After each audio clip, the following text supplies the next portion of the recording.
اللهم إنا نسألك علما نافعا وعملا مقبولا ورزقا حلالا طيبا مباركا. اللهم إنا نسألك الهدى والتقى والعفاف والغنى. ربنا هب لنا من أزواجنا وذرياتنا قرة أعين واجعلنا للمتقين إماما. ربنا آتنا في الدنيا حسنة وفي الآخرة حسنة وقنا عذاب النار. وأدخلنا الجنة مع الأبرار يا عزيز يا غفار يا رب العالمين. وصلى الله على سيدنا محمد النبي الأمي وعلى آله وصحبه وسلم أجمعين. سبحان ربك رب العزة عما يصفون وسلام على المرسلين والحمد لله رب العالمين بسر الفاتحة. إياك نعبد وإياك نستعين الذين أنعمت عليهم.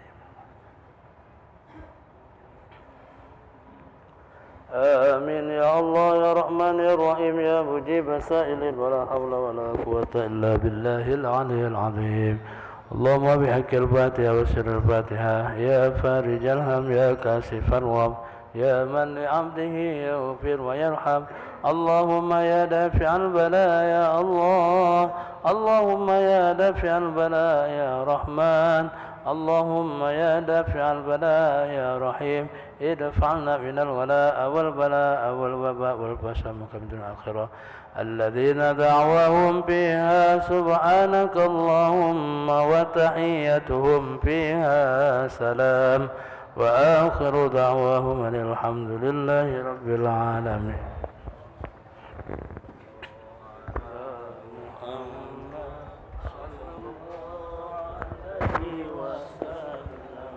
صلى الله على محمد صلى الله عليه وسلم. صلى الله على محمد صلى الله عليه وسلم.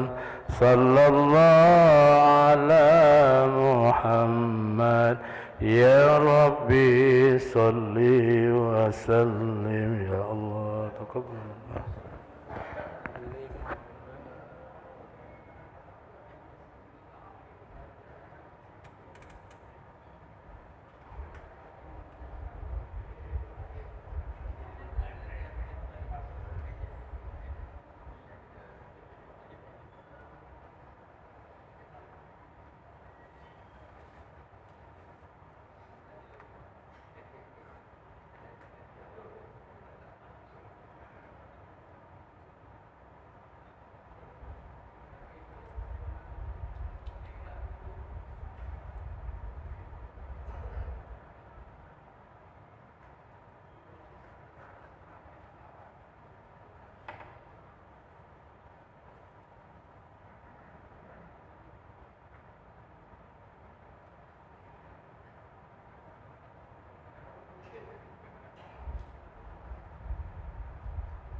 Assalamualaikum warahmatullahi wabarakatuh.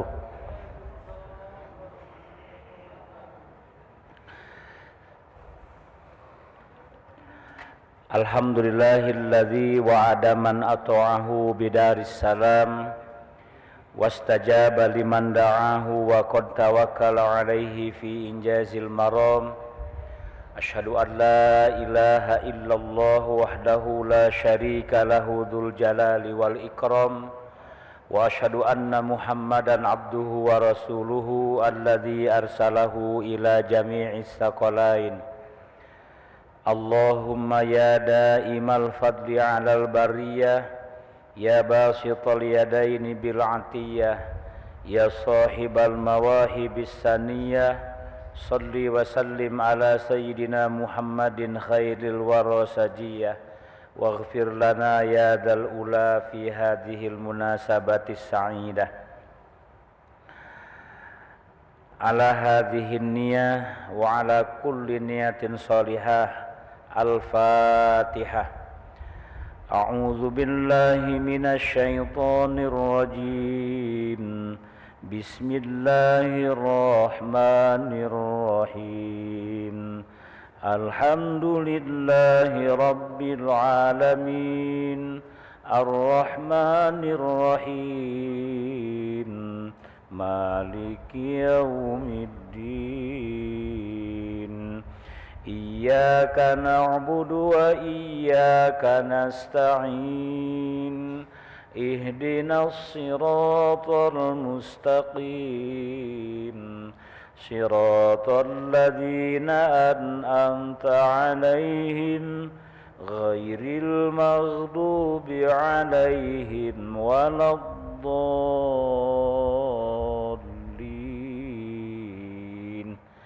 آمين. Yang saya hormati hadirin dan hadirat sekalian, jamaah majelis ta'lim khusus hari Jumat sore pada asar, kajian kita tentang tarikh atau sejarah yang dinukil dari berbagai macam kitab, baik itu Qisasul Anbiya, kemudian Sirah Nabawiyah, dan juga ensiklopedi ulama-ulama besar. Mudah-mudahan dengan mengkaji tarikh sejarah ini kita dapat mengenal lebih luas tentang sejarah perjuangan para ulama, ya, termasuk ulama muhaddisin, ulama madhab, dan mudah-mudahan dapat menambah wawasan keilmuan, menambah kecintaan kita terhadap agama yang kita anut.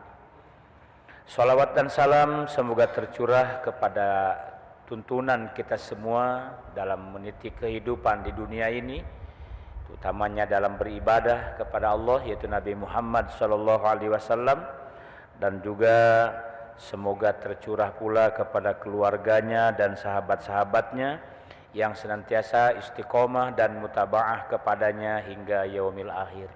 Amin Allahumma amin.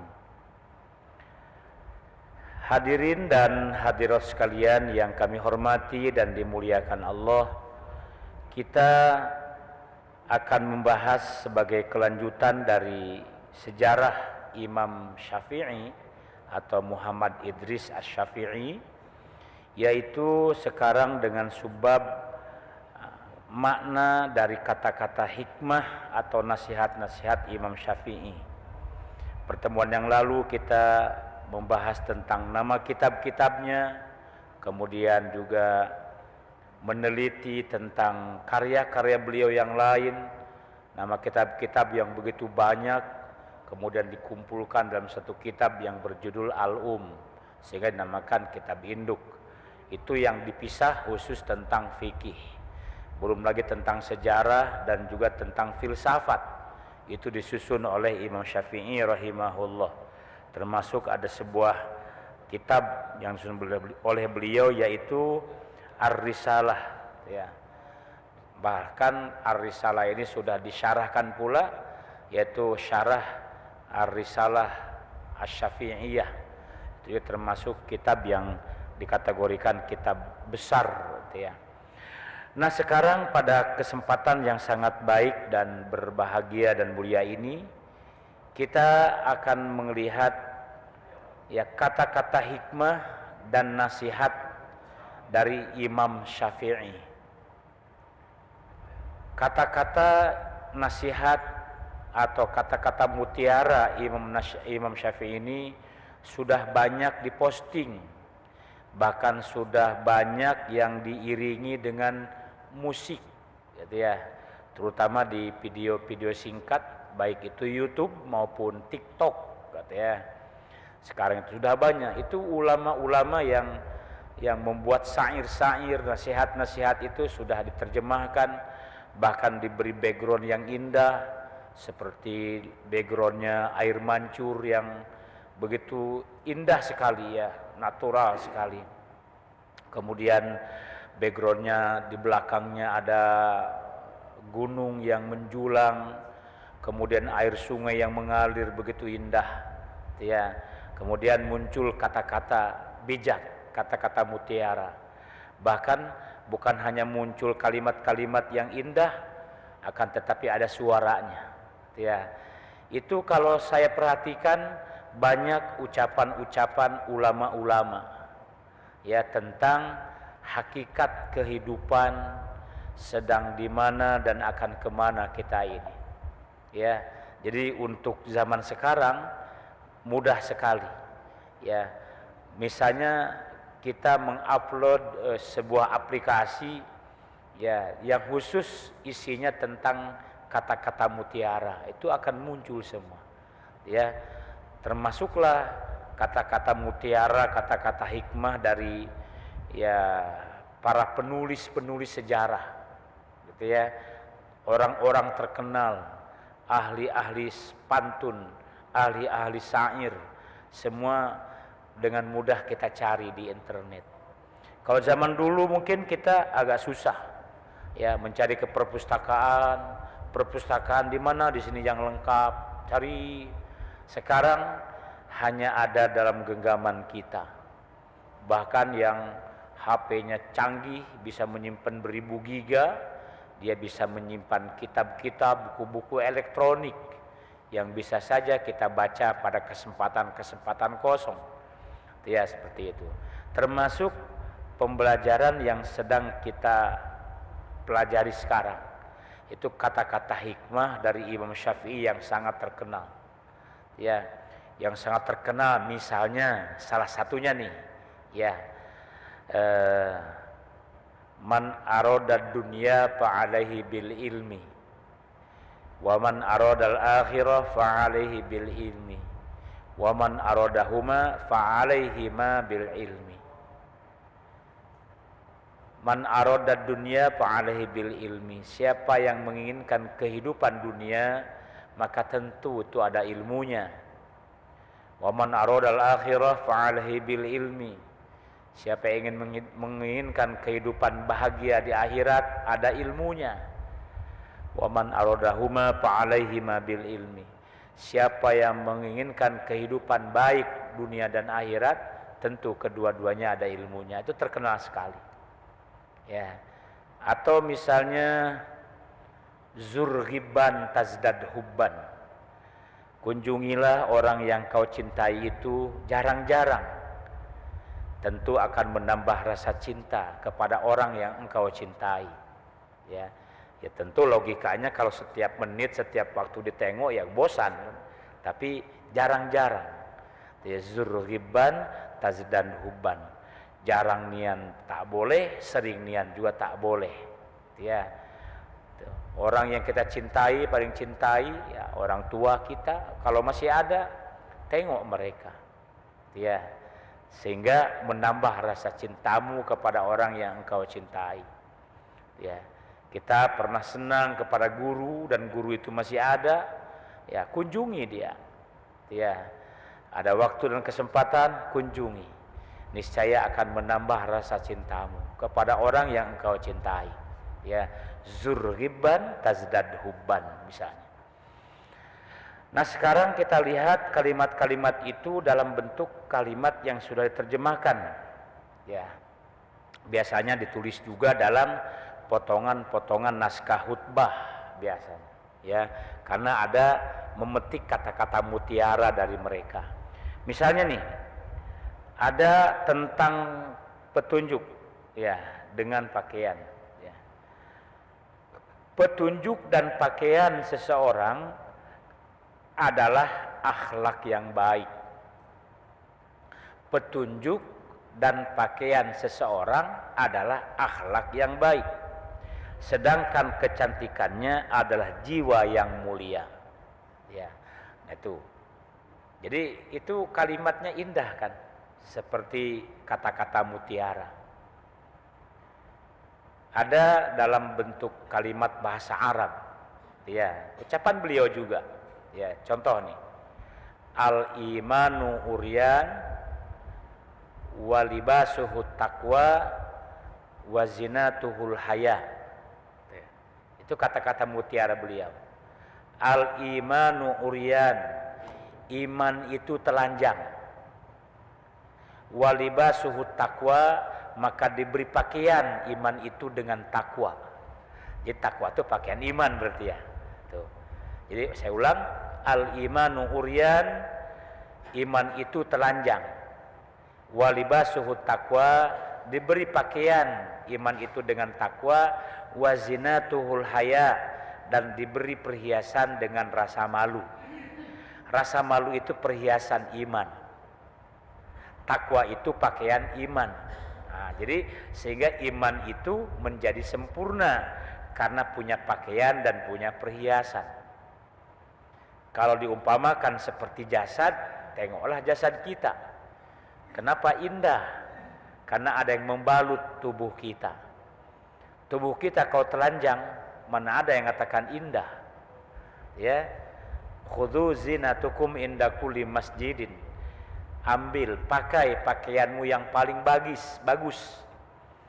Ya, ambil atau pakailah pakaianmu yang paling bagus tatkala masuk masjid. Ya, khudzu zinatukum inda kulli masjidin. Pakai perhiasanmu. Termasuk pakailah pakaianmu yang paling bagus kalau kamu masuk masjid. Berarti jadi indah kalau berpakaian. Ya. Jadi dikasih pakaian, badan kita menjadi bagus, ada perhiasan pula yaitu rasa malu.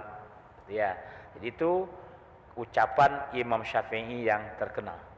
Al-imanu uryan wa libasuhu taqwa wa zinatuhul haya.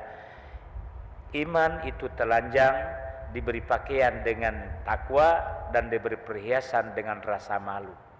Jadi rasa malu adalah perhiasan iman. Kenapa orang sudah hilang rasa malu? Karena tidak lagi punya perhiasan. Urat malunya lah putus, kata kawan. Ya, urat malunya sudah putus, tidak ada lagi malu lah. Ya, melakukan sebuah maksiat nggak malu lagi. Cengangas cengenges di media sosial. Ya, sudah nyata dan jelas-jelas dia ngaku sendiri hasil hubungan gelap. Tetapi pas 7 bulan ngundang orang. Ya, bayangkan saja. Tapi tatkala dia menceritakan itu, kelihatan sama sekali tidak ada rasa malu sedikit pun. Ya, dia mempunyai anak dikandung, ya, anak dikandung hasil hubungan gelap, zina. Ya, tapi pas acara 7 bulan ngundang kawan-kawannya, ya, sampai diwawancara enggak, dia malu. Kenapa? Orang bilang sudah putus urat malunya. Nah, kata orang seperti begitu. Padahal itu ada perhiasan iman. Berarti iman enggak ada lagi, ya wallahu a'lam sekalian. Jadi hal-hal seperti itu ya semakin nampak pada realita kehidupan sekarang ini. Ya, kemaksiatan itu secara vulgar dipertontonkan, ditengok oleh anak-anak kecil dalam bentuk potongan-potongan video singkat. Ucapan-ucapan seperti itu. Ucapan yang mengandung makna juga ada, yang seperti sekarang kita sedang bahas ini ada, tapi ya jarang orang nengoknya kalau ucapan itu, gitu ya. Tapi yang berbau-bau pornografi, porno aksi banyak itu pengunjungnya, gitu ya. Yang like, ya, kemudian mensubscribe itu banyak, gitu ya. Mungkin inilah kehidupan di akhir zaman seperti itu ya. Baik, kita lanjutkan. Hadirin dan hadirat sekalian yang kami hormati. Kemudian yang kedua, kata beliau, kemiskinan ulama ialah kemiskinan ikhtiar. Sementara itu kemiskinan orang bodoh adalah kemiskinan kesusahan. Jadi ulama ya dianggap dia miskin karena tidak berusaha untuk ikhtiar, mencari tambahan sesuatu yang baik. Ikhtiar adalah dari kata khair, Arti ikhtiar adalah berharap kebaikan. Ya, maka ikhtiar termasuk ziyadatul khair. Kalau ulama tak mau menambah hal-hal yang baik, itulah kemiskinan. Ya, tidak mau menemukan kajian-kajian ilmu baru, hingga itulah berarti dia miskin ilmu. Nah, jadi miskinnya ulama adalah miskin dari ikhtiar. Ya, tidak mau nyari ilmu lagi. Saya yakin bapak-bapak hadirin sekalian yang hadir saat ini tidak mau dikategorikan seperti itu, karena senantiasa kita ingin menambah pemahaman, menambah ilmu, walaupun melalui kajian-kajian mingguan tiap Jumat misalnya. Nah, itu hal-hal yang perlu kita tambahkan. Asal kita mau. Sekarang sekali lagi kata kuncinya, asal kita mau. Kita mencari ilmu zaman sekarang ini sangat mudah. Berbekal kuota, berbekal HP Android, maka kita bisa melihat ilmu dan mengkajinya. Bapak hadirin sekalian merasa kurang memahami bagaimana cara sholat yang benar. Kalau zaman dulu kan dicari di mana gurunya, di mana ustadznya, di mana kiainya. Oh, Kiai Anu ada di seberang sana. Ya, harus melewati beberapa pematang sawah. Digabung-gabung ada 6 kilo, ada 4 kilometer. Menyusul guru yang bisa memberikan pelajaran tentang cara sholat yang benar. Itu zaman dulu. Kakek kita zaman dulu begitu. Jangankan kakek kita, orang tua kita yang sekarang masih ada begitu dulu. Ya, hanya ingin lebih memperdalam bagaimana cara wudhu yang benar, bagaimana cara membaca Al-Quran yang benar. Harus melewati pematang-pematang sawah, bahkan melewati sungai, berbekal obor. Masih mendingan obornya pakai obor, ini obornya pakai daun kelapa yang dikebat. Di zaman dulu begitu, daun kelapa sore-sore dikebat, ya, dikebat kemudian nanti pulangnya dibakar untuk pulang. Itu bagaimana susahnya mencari ilmu zaman dulu.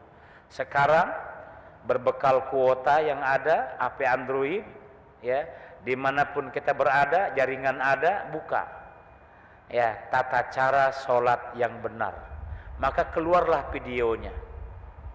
Singkat misalnya kan, tata cara sholat yang benar, atau rukun-rukun sholat, atau rukun-rukun wudhu, termasuk praktiknya ada langsung di situ. Ya, Ustadz apa di situ menjelaskan. Ya, Ustadz Adi Hidayat kah, Ustadz Abdul Somad kah, Buya Yahya, ya, atau Busbaha dan lain sebagainya. Ya, mereka langsung menjelaskan, ya, di YouTube. Makanya, ya, orang tua dulu sering bilang, ya, nanti suatu saat sudah zaman canggih, orang mati bisa ngomong. Waktu itu kita susah menafsirkannya, ya. Suatu saat kalau zaman sudah modern, orang mati bisa ngomong, ya. Kayak yang bener baik orang mati bisa ngomong, sudah mati maya mati. Maksudnya sekarang udah terbaca, sekarang udah terbukti, ya. Jadi orang yang sudah meninggal kita setel videonya masih ada. Bapak-bapak ingin mendengarkan nasihat perkawinan yang disampaikan oleh Zainuddin MZ, ya, beliau sudah belasan tahun yang lalu meninggal, tapi beliau masih memberikan nasihat lewat videonya sekarang. Kenapa? Karena canggihnya zaman sekarang. Maksudnya orang mati bisa ngomong, maksudnya rekaman-rekamannya ada. Karena kecanggihan, ya, teknologi. Gitu ya. Bapak-bapak ingin mendengarkan nasihat Ustadz Jeffrey Al-Bukhari, masih ada. Ada. Padahal dia sudah meninggal beberapa tahun yang silam. Wong Palembang, ya, kangen dengan ceramah logat Palembang asli Ustadz Taufik Hasnuri. Beliau sudah meninggal beberapa tahun yang lalu, Tapi sekarang videonya masih banyak beredar misalnya. Itu artinya nanti suatu ketika zaman modern canggih, orang mati bisa ngomong. Sekarang terbukti orangnya sudah meninggal beberapa tahun yang lalu, tapi nasihat-nasihatnya masih kita dengarkan. Atau bapak-bapak yang senang dengan ceramahnya Syekh Ali Jabir, misalnya kan, bisa kita melihat Syekh Ali Jabir saat ini, detik ini, ya, Syekh Ali Jabir tentang fatwa anu keluar, ya, itulah kecanggihan sekarang. Hadirin dan hadirat sekalian yang kami hormati dan dimuliakan oleh Allah. Jadi kita simpulkan sementara dulu mencari ilmu susah, ya. Saya umpamakan harus melewati pematang sawah dengan berbekal obor yang terbuat dari daun-daun kelapa yang kering untuk pulangnya nanti gelap, ya, hanya untuk mencari cara berwudu yang benar. Dapat ilmunya, dipraktekan bapak-bapak, dipraktekan, diajarkan kembali kepada anak-anaknya. Hasil berguru kepada ustadz tadi. Sekarang terbalik, ya, sekarang terbalik. Mencari ilmunya mudah, cukup HP Android, ada kuota, ya, tetapi pengamalannya yang sulit. Dulu nyarinya sulit, ngamalkan mudah. Sekarang mencarinya mudah, mengamalkannya sulit. Kenapa? Semakin sibuknya manusia di alam dunia. Kata-kata mutiara, ulama yang miskin adalah miskin ikhtiar. Ya, sementara kemiskinan orang bodoh miskin adalah kemiskinan kesusahan. Miskinnya dia karena susah, ya. Tapi kalau orang miskin yang senang, artinya miskin bersabar, maka dia kaya dari kesusahan. Artinya dia tidak menjadikan kesusahan menjadi momok dalam kemiskinan, ya. Jadi bertambah nikmat syukur, miskin sabar. Tidak ada kata-kata yang mubazir bagi orang yang beriman itu. Ya, kaya syukur, miskin sabar. Ya, kaya syukur, miskin sabar. Orang bodoh miskin karena kesusahannya. Ulama yang miskin adalah ulama miskin ikhtiar. Ya. Kemudian yang ketiga, siapa saja yang mulia tanpa takwa, ia bukan orang yang mulia. Ya. Ada orang yang dimuliakan. Mulia karena apa? Ya. Ada orang mulia tidak karena takwa, ya. Takwa tidak menjadi bajunya. Berarti mulianya duniawi. Ya, maka hakikatnya ia tidak mulia. Ya, dia bukan orang yang mulia. Kalau ingin mulia, muliakanlah dirimu dengan takwa. Jangan hanya mulia karena kita punya harta benda. Karena mulia karena dengan harta benda itu sifatnya sementara. Tatkala harta benda tidak ada, maka dia tidak termasuk orang yang mulia. Kalau seandainya harta benda dapat mencitrakan kemuliaan, betapa mulianya Qarun, gitu ya. Kalau seandainya jabatan itu dapat 100% menjadi mulia, betapa mulianya Fir'aun. Tetapi kekayaan, kekuasaan itu didasari dengan takwa, maka itu menjadi mulia. Kaya seperti Abdurrahman bin Auf, dia kaya raya karena dibalut dengan takwa, maka dia menjadi orang yang mulia. Gitu ya. Itu Abdurrahman bin Auf. Nabi Daud, Nabi Sulaiman, kekayaannya, kekuasaannya, ya, jangankan makhluk jin, binatang pun tunduk patuh. Jangankan makhluk jin, jangankan binatang, angin bisa dikendalikan. hai angin, berhembuslah ke arah laut. Aku akan berlayar. Kapalnya masih di daratan, kapalnya masih di pantai karena sedang dibuat. Tapi angin berhembus dari laut ke darat. Sementara Sulaiman ingin memakai bahtera tersebut ke laut. Hai angin, berubahlah kamu, hembuskan angin dari daratan ke laut. Maka berputarlah angin, maka berhembuslah ke laut. Maka kapal Sulaiman berlayar. Di angin dikendalikan oleh Sulaiman. Kekayaan, kekuasaan dibalut dengan takwa, maka dia menjadi mulia. Kekuasaan, ketakwaan tidak dibalut dengan takwa, maka dia bukan orang mulia. Karena harta menjadi hina kalau tidak dasar dengan takwa. Inginkah kita mulia dengan harta? Silahkan. Balutlah kekayaan itu dengan takwa. Itu maknanya, ya, siapa saja yang mulia tanpa takwa, ia bukan orang mulia. Ya. Yang keempat, siapa saja yang tamak terhadap dunia, dia akan menjadi hamba para pecinta dunia. Tamak, tak pernah merasa cukup terhadap dunia.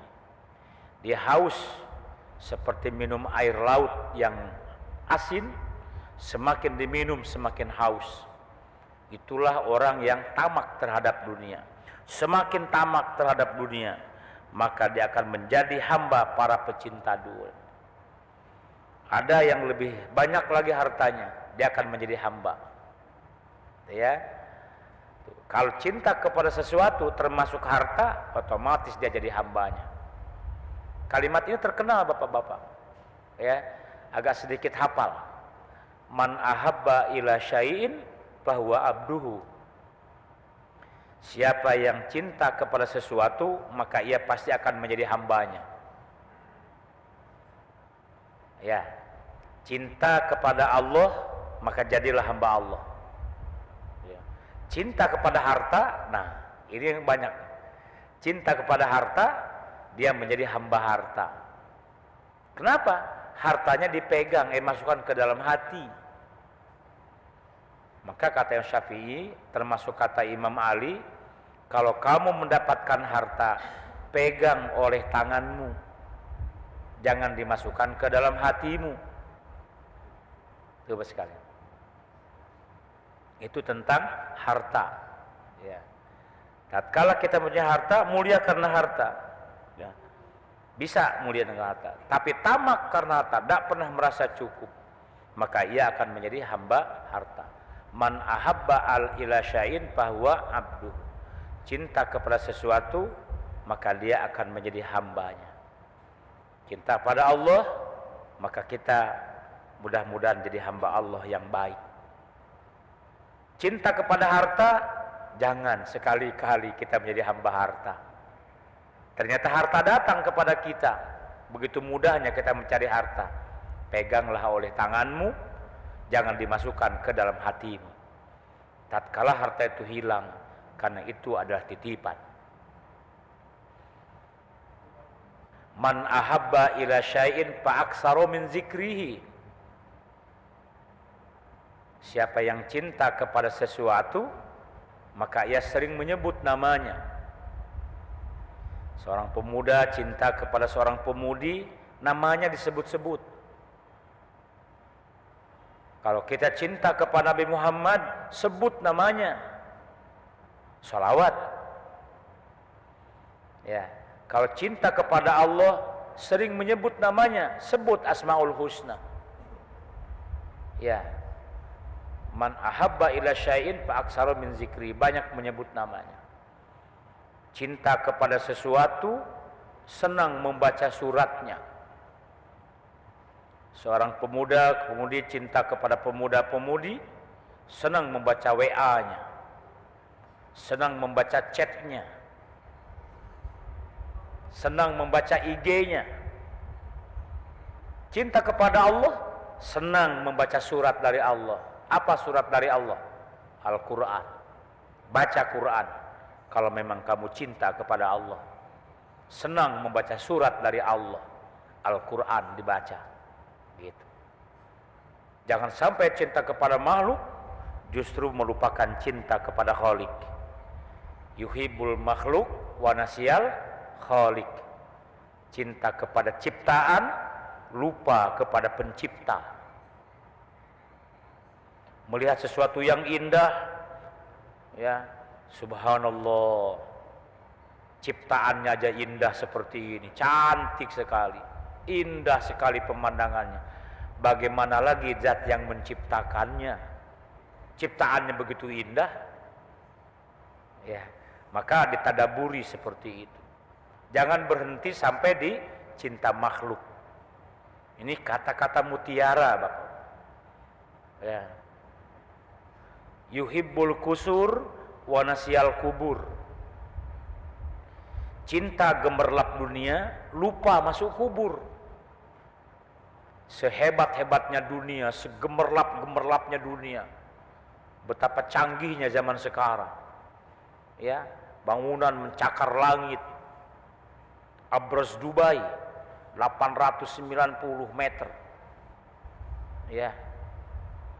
890 sekian meter, hampir 1 kilo ke atas. Ya. Mungkin tidak lama lagi bakal dikalahkan oleh Menara Jeddah yang tingginya 1001 meter ke atas. Yuhibbul kusur tuh, wanasial kubur, tapi lupa bakal masuk kubur. Kubur tempat yang sunyi dan sepi. Secara lahir, ya, secara batin malah tempat paling ramai. Ya, wahai Imam Syafi'i, tempat yang paling ramai mana? Tuh, kuburan. Kenapa engkau nunjuk kuburan, wahai Imam? Itu kan tempat yang sepi, angker, iya. Sekarang aja kamu lihat, kalau kamu tahu, lebih ramai kuburan daripada dunia ini. Karena kalau kamu tahu, suara lengkingan, suara jeritan, suara meringkihan, suara tangisan, ada semua di kuburan, di alam kubur maksudnya, ya. Bukan kuburan, kalau kuburan Pujas Kuning, Kanangkawat, nah itu kuburan, ini alam kubur. Apakah alam kubur dekat dengan kuburan? Wallahu a'lam. Tapi nunjukannya tuh tempat yang paling ramai tuh, nah tuh. Mana? Tuh, itu kuburan. Iya, kuburan. Alam kubur tempat yang paling ramai, ya. Suara lengkingan, jeritan, tangisan ada semua di situ, ya. Orang terhimpit, suara aduh, wah banyak semua. Terus kan. Itu kata-kata yang indah, ya. Ada yuhibbul khaliq, yuhibbul makhluk wa nasiyal khaliq. Tatkala kita melihat pesawat terbang, isinya hampir 1000 orang, jumbo, maka dengan decak kagum bapak-bapak bilang, alangkah hebatnya otak manusia. Beban pesawat ratusan ton, penumpangnya hampir 1000, kru pesawat belum barang, ratusan ton bisa terbang. Alangkah hebatnya manusia, ya. Alangkah hebatnya otak manusia. Alangkah hebatnya manusia bisa menciptakan pesawat terbang seberat ini, sebesar ini. Padahal kalimatnya masih koma. Kalau dilanjutkan masih bisa. Alangkah hebatnya zat yang telah menciptakan otak manusia. Tuh. Alangkah hebatnya zat yang telah menciptakan akal manusia. Dengan otak dan akal manusia, manusia bisa menciptakan pesawat terbang. Nah, kan begitu. Hebatnya ahli fisika Albert Einstein, ya, hebat dia, hebat. Ya. Mana yang lebih hebat, Albert Einstein atau Tuhan yang menciptakan otak dia? Nah, gitu ya. Jadi jangan sampai berhenti kepada kehebatan manusia. Karena manusia itu sendiri dibuat oleh Allah, Tuhan yang menciptakan manusia. Jadi tak akan mungkin manusia mengungguli Tuhan. Ilmunya di situ. Kalau ilmu Allah tak ada ukurannya. Andai kata lautan menjadi tinta, andai kata pohon dan ranting menjadi kalam untuk menulis ilmu Allah, maka tidak akan cukup untuk menuliskannya sampai kering sekalipun. Sementara ilmu membuat pesawat itu ilmu yang sedikit. Muaz, celupkan telunjuk tanganmu ke samudra, angkat, celupkan, angkat. Air yang nempel di telunjukmu itulah perumpamaan dunia. Itulah perumpamaan ilmu Allah. Itulah yang nempel, air yang nempel di telunjuk jarimu. Sementara kehidupan akhirat itulah samudra yang seolah tak bertepi. Hadirin kaum muslimin yang dirahmati dan dimuliakan Allah. Betapa maha besarnya Allah. Subhanallah, subhanallah. Yang keempat, agak lumayan mudah dicerna. Politik memimpin manusia lebih sukar daripada politik untuk memimpin binatang. Ternyata betul. Lebih sulit, lebih susah. Ya, saya tidak bisa banyak mentakwilkan, mencontohkan kalimat ini. Bapak-bapak tahu lah. Ya, bagaimana cara mengatur politik sekarang ini. Bahkan mungkin sudah masuk kepada uzlah. Apa ya? Uzlah itu mengasingkan diri dari hiruk pikuk dunia. Misalnya, bapak-bapak merasa jengah, merasa kecewa, marah nengok orang-orang yang berpolitik, saling menjegal, saling menistakan, saling menuduh. Pagi kawan, sore lawan. Sore lawan, paginya kawan. Begitu politik. Maka kata Imam Syafi'i, mengatur politik manusia lebih sulit, lebih sukar daripada politik mengatur hewan. Bapak-bapak sering melihat hewan sebuas apapun dengan taktik politik dilatih, dia tunduk kepada manusia. Ya, hewan buas sekalipun, singa, raja rimba, macan ditaklukkan oleh manusia dengan akalnya. Seperti membawa seekor kucing, buaya segitu ganasnya ditaklukkan oleh manusia, luar biasa sekali. Jadi itu memimpin manusia lebih sukar daripada politik memimpin hewan dan binatang. Kemudian yang berikutnya, jika kudapati air minum yang sejuk mengurangkan kehormatan, tentu aku tidak akan meminumnya. Ada air yang sejuk tapi dapat mengurangi kehormatan, maka aku tidak akan meminumnya. Bapak-bapak ini bisa multitafsir ya. Ya.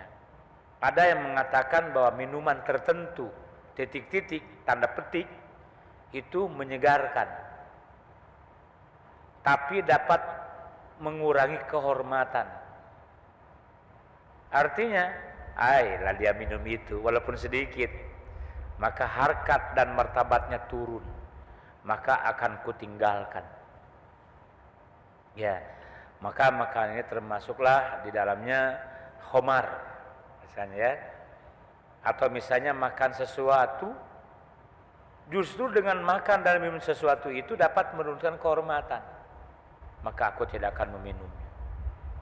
Dibalik, makan minumlah, justru dengan makan minum tersebut kehormatan kita menjadi naik, nanjak. Ya, itulah namanya nikmat yang disyukuri, kenikmatan yang disyukuri. Artinya meningkatkan harkat dan martabat. Ya. Hindari minuman yang dapat menurunkan kehormatan.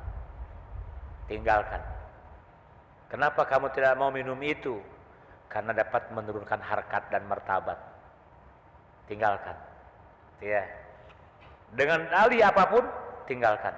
Itu pesan Imam Syafi'i.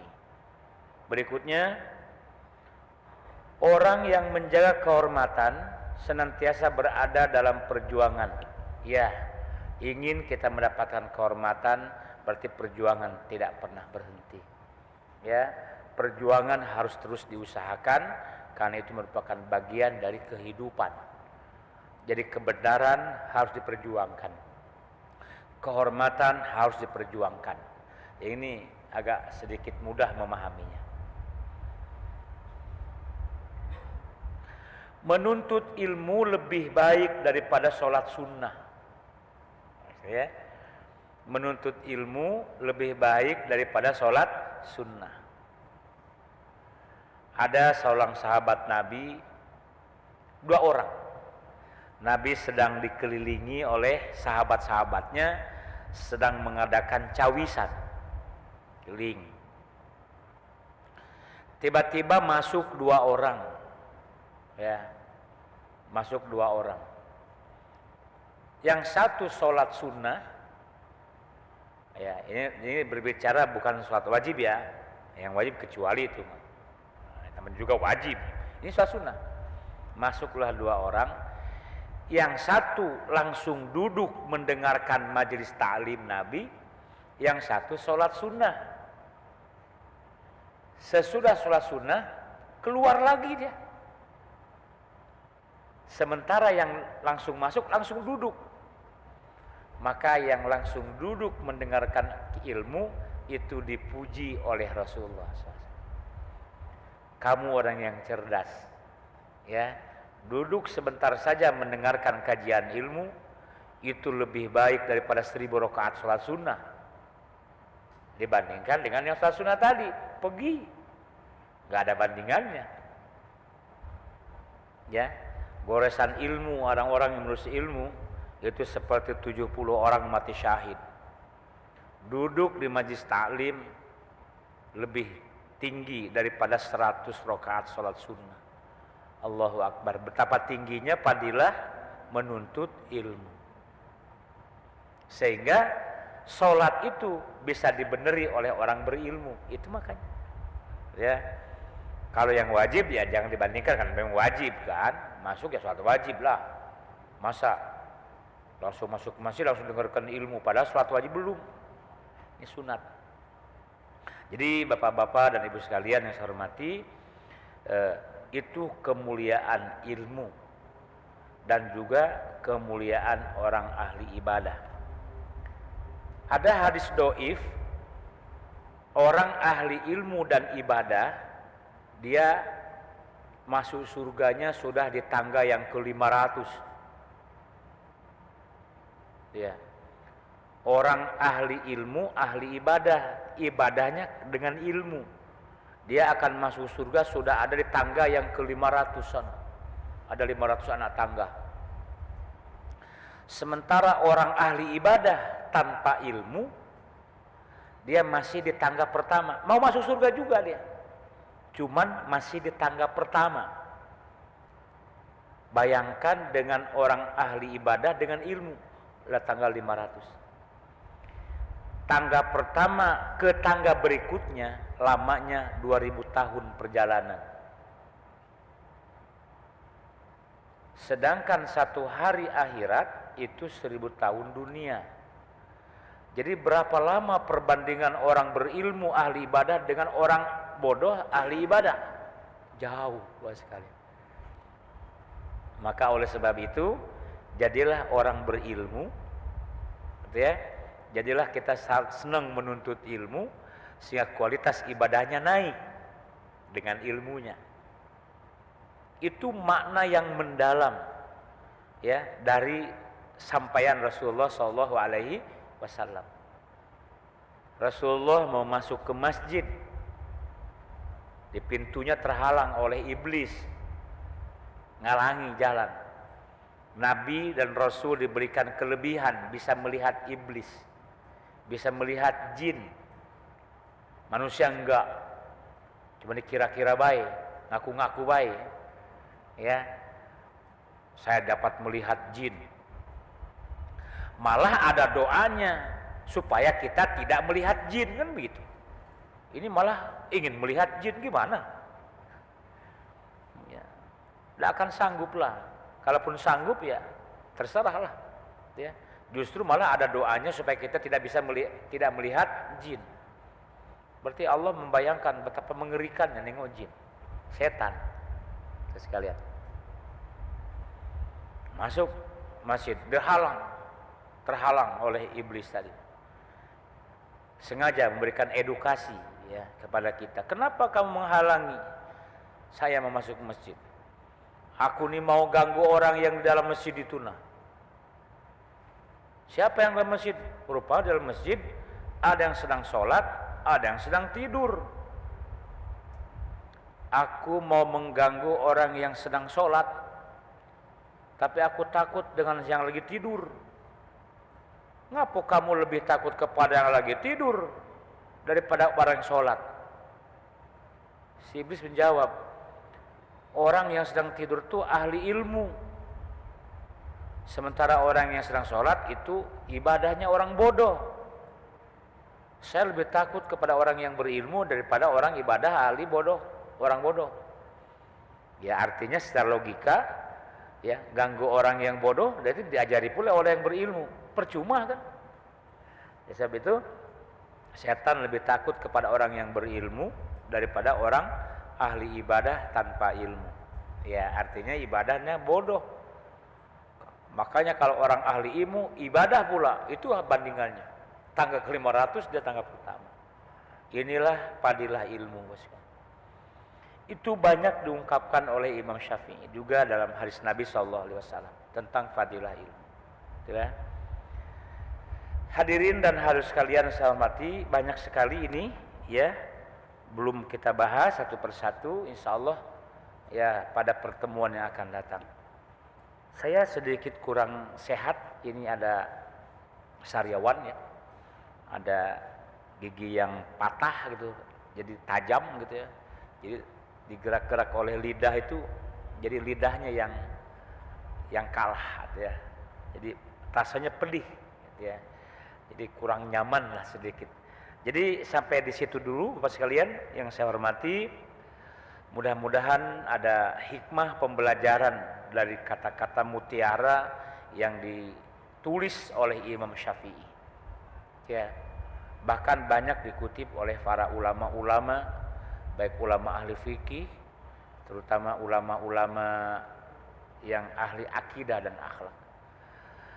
Demikian kita akhiri sama-sama dengan doa. Mari.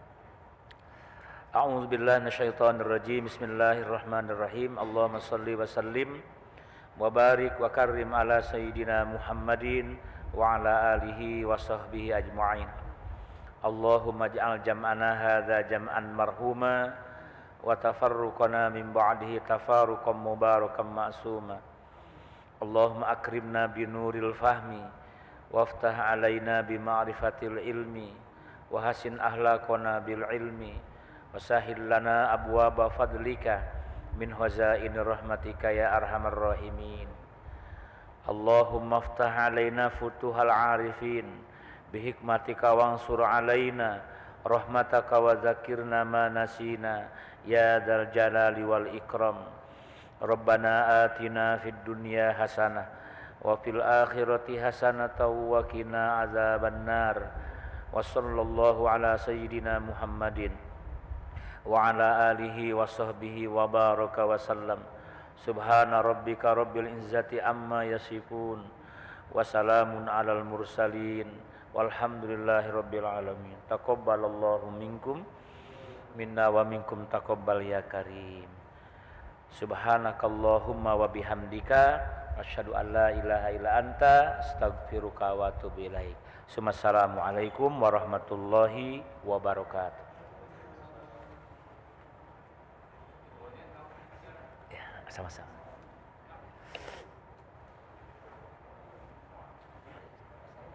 Ya.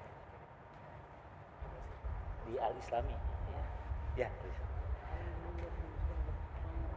Di Al-Islami Palimo, belakang pasar. Hah? Saya? Iya. Seharinya tukang ngajar, dosen. Nih, ambil ya? Ya, silakan.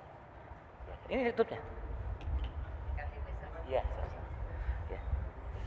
Tuh ada gigi yang patah. Nah, jadi tajam dia. Jadi ke lidah